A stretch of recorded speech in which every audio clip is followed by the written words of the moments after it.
Oh hi, good afternoon. It's Chandra Easton here from StarAstrologyHealing.com. I'm speaking to you today about my travels through this ancient land of Australia. I'm in Western Australia and I want to speak to you today about my visit to the Pinnacles, which is simply a land of wonder. The Pinnacles are, I think they're about 250 kilometres north of Perth, which is the most remote state capital in the world, I think, actually. Long way from Australia's capital, over on the west coast. Yes, and I've come to this place that is a desert in the southwest of Western Australia, and you can see here from these images it's very, very unusual geological landforms that look quite sort of alien. You could imagine, and some people have likened it to walking on the moon or being in you would think you were deep in the Sahara or somewhere like that, but in fact this is 5 kilometres away from the coastline, the Indian Ocean, not far from a town called Cervantes. Very mystical place. And unfortunately the traditional owners of this land, and this is the Noongar nation, have, well, there aren't any of them left anymore. This is to do with the frontier wars of Australia. And but nevertheless we have some inkling of this place and what it meant to these people when they lived here. As they did thousands of years ago. It is known as the Nambung National Park, and the Uid, or the Uat, sometimes they're called the Uat people, are part of the Noongar Nation, and you can see here this southwest corner of Western Australia, part of the Australian continent, and the Uat people, you can see their subgroup there up sort of top left in the blue. Now the Noongar people knew this Pinnacles Desert as the Wirrintja, Devil's Place, because the sands would sink, and in their traditions and in their stories the young men were told not to come here because they would disappear into the sand. But some of the young men didn't listen to their elders, and when they arrived at this desert they simply vanished and were swallowed up by the dunes. And so the teachings go that the pinnacles are their fingertips trying to grasp a hold of something so they can drag themselves out of this desert. Fairly eerie kind of a teaching. It's a very spectacular place, and the pinnacles, well, the desert changes. Apparently some of the pinnacles, some are revealed according to the wind, and some are simply swallowed up by the shifting sand. So they appear and disappear, sometimes days or weeks later. And of course back in the 17th century, when the Dutch first set foot upon Western Australia, they thought they'd found the remains of an ancient lost city. Whereas the Noongar people speak about this area as Nambung, which means crooked, and that's because the waters that run through this region, can you imagine that water runs through here during the winter, is more in water holes and pools and doesn't run direct or straight. The Aboriginal people here, they're semi-nomadic people who come from this region, and of course therefore water for them would have been life. And their teachings would be associated with survival and the arrival of water. But also from the mythology we say that they're fossilised ghosts, the fingertips of the warriors who were swallowed up.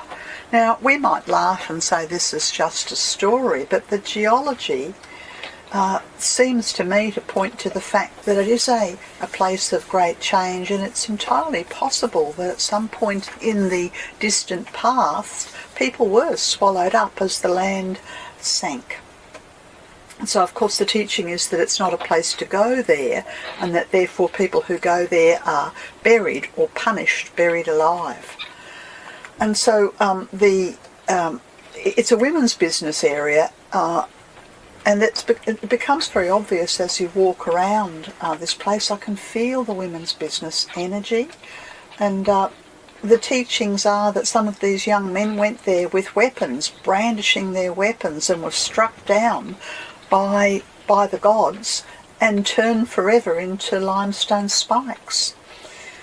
And of course, as you walk around, and you could spend hours and hours wandering this area, there's some very phallic symbols that it's not hard to see how this has got a teaching to do with what's sacred to men and what's sacred to women.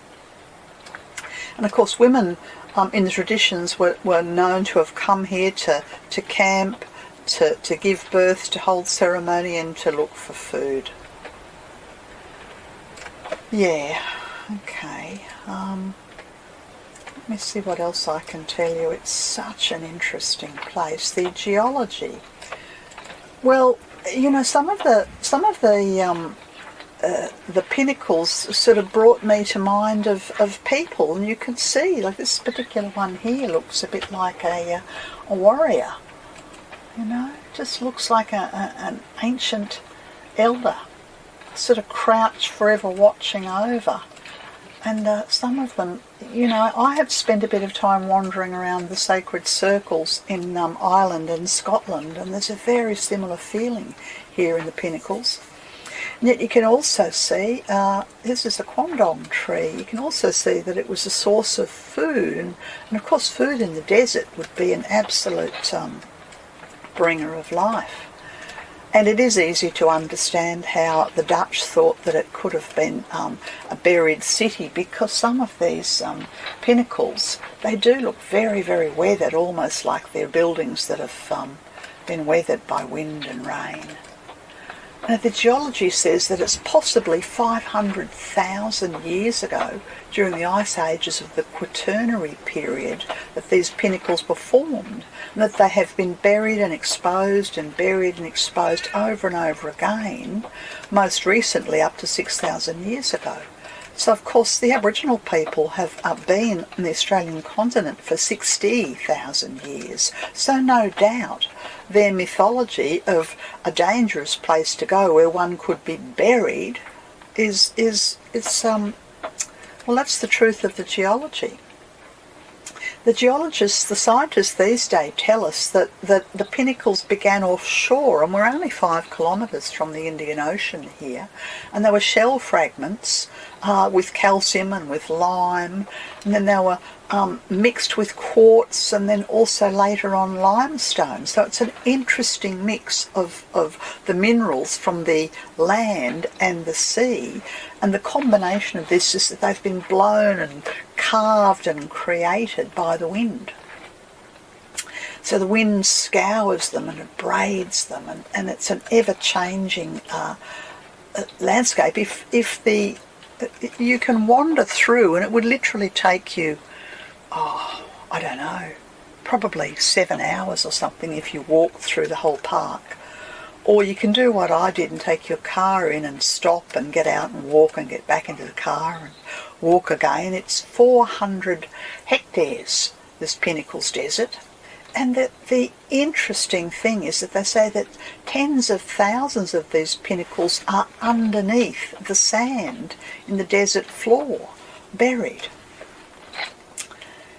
Yes, so when you enter into the park, the pinnacles are quite sort of small initially, and you can see from this little clip here, I just was wandering around not far from the entrance to the park, and you can see that they're quite small. Sort of remind me a little bit of the stone people of Arnhem Land, you know, where the spirits are embedded in the rock and the stone, and in this case it's it's limestone and it's shells, and yeah, you can sort of feel why some people would sort of say, well, I feel like I'm walking on the moon, really. And every now and then one would come upon a tree like this. Well, you couldn't really call it a tree, it's more like a shrub. And you wonder how they grow.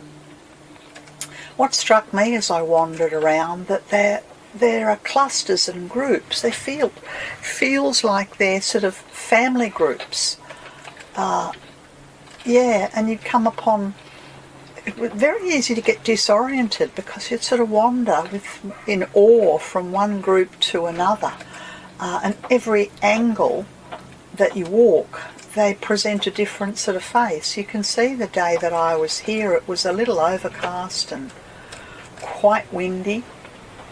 I love the way they're sort of sculptured. You could imagine them being under the ocean and made up of shells.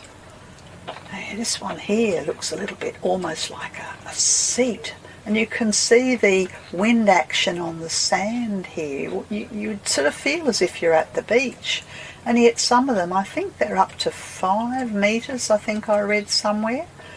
Yeah, 5 metres tall.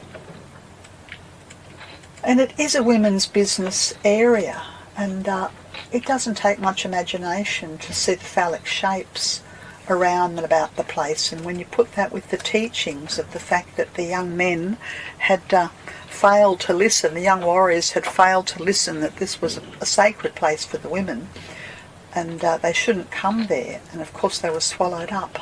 And I've no doubt that it is a place where people have been swallowed up by geological earth changes. I arrived at an arena here of a circle, and it's hard to encapsulate and show you the whole circle, but I felt as if the directions north, south, east and west were very strongly demarked, and I had a sense that it was a place of ceremony. And as I stood in the middle of this circle of what I'd call sentinels, guardian spirit energies, I could sort of feel the ceremonial work that has been done here in times gone past. And again, there's another wonderful phallic symbol. So, the teachings are that it's to do with a birth, and no doubt to do with conception. Yes, I've got a little image here.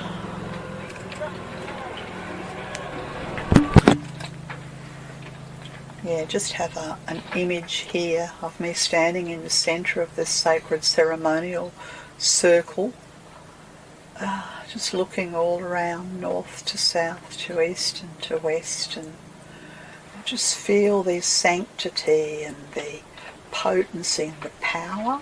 Reminded me of a place called the Stones of Stennis in the Orkney Islands in the northern part of Scotland, where sacred ceremonial work's done. And it sort of feels like, almost like the small sentinels are like congregation in a cathedral.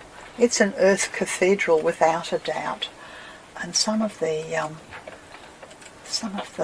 sentinels are just kind of riveting and take one's awareness and attention, and they have you can see that they're fossilised and they're created by earth and wind and water. Not far after that I was walking and I came upon this emu, and I'll just show you the emu. The emu, and of course this is emu dreaming country, and this emu just simply appeared after I'd left one of these women's circles, and I was trying to approach it, sneak up on it. Of course that's a bit silly because it's not possible. The emu was well aware that I was there, and I was trying to get close without scaring him.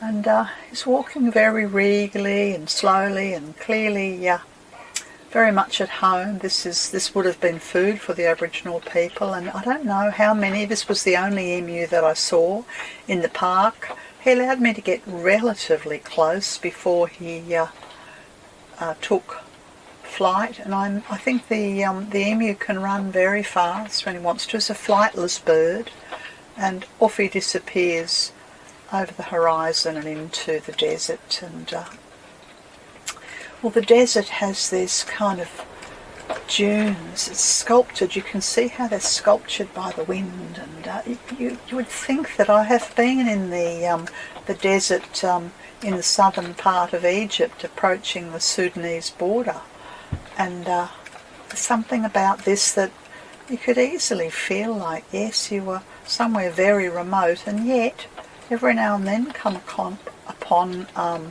a shrub and flowering plants and more wind sculptured shapes, and this incredible tree here trying to survive in the midst of this desert, and the Desert Sentinels. Yes, and these ones here, they do look like they've been washed by the ocean and licked by the waves. And here's another clip that I've taken in the midst of this desert landscape. Air, sand and water has created this landscape. You see how they're all clustered? You get into a whole family group. That's what they felt like to me, family groups. Yes, and very interesting shapes. This beautiful little triangular one, just sitting there. Conical, I suppose. And of course,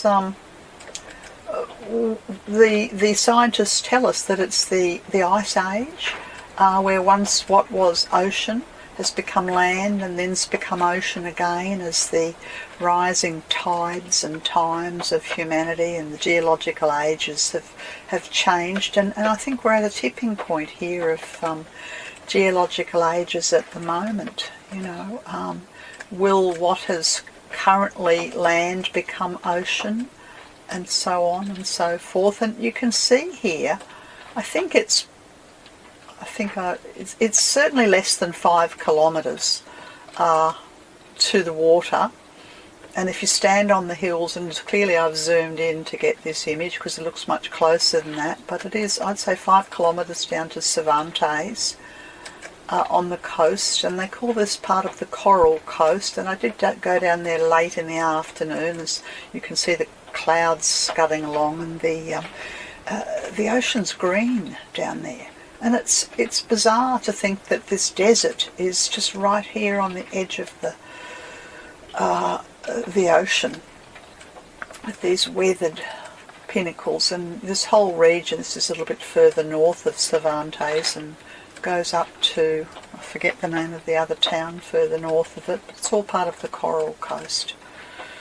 There was a part of the national park that pointed us into the north, and as an esotericist, I always associate the north with the direction of wisdom, the wisdom of the elders, and in this case the wisdom of the grandmothers.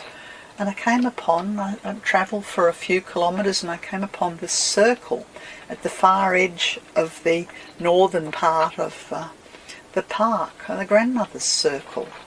And these large stones with great presence, just standing in this small group, you know, clearly engaged, very sort of Stonehenge-like, and of course not as tall and not over as big a diameter, but nevertheless there's this sense of presence and power, and the grandmothers, and all in conversation and the holding of wisdom.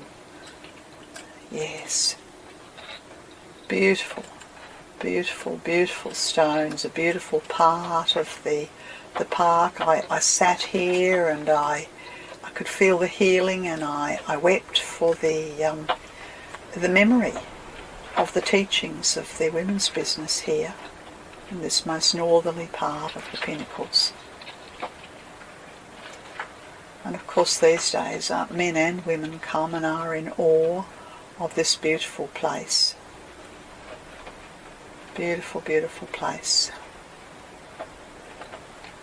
Remote, away from the world, away from the troubles of the world, and yet a reminder, I would say a reminder to us that at any point the ocean can reclaim what was land. And so I've just spent the afternoon walking through this land of wonder, and I hope that it's touched your heart and opened your eyes to the wonder and the magnificence and the beauty of life on earth and the sacredness that is ever present when we find water in the desert. This has been Chandra Easton from StarAstrologyHealing.com. Search my website, type in Footsteps of Light, and you'll come upon the many travel videos. That's all. Bye for now.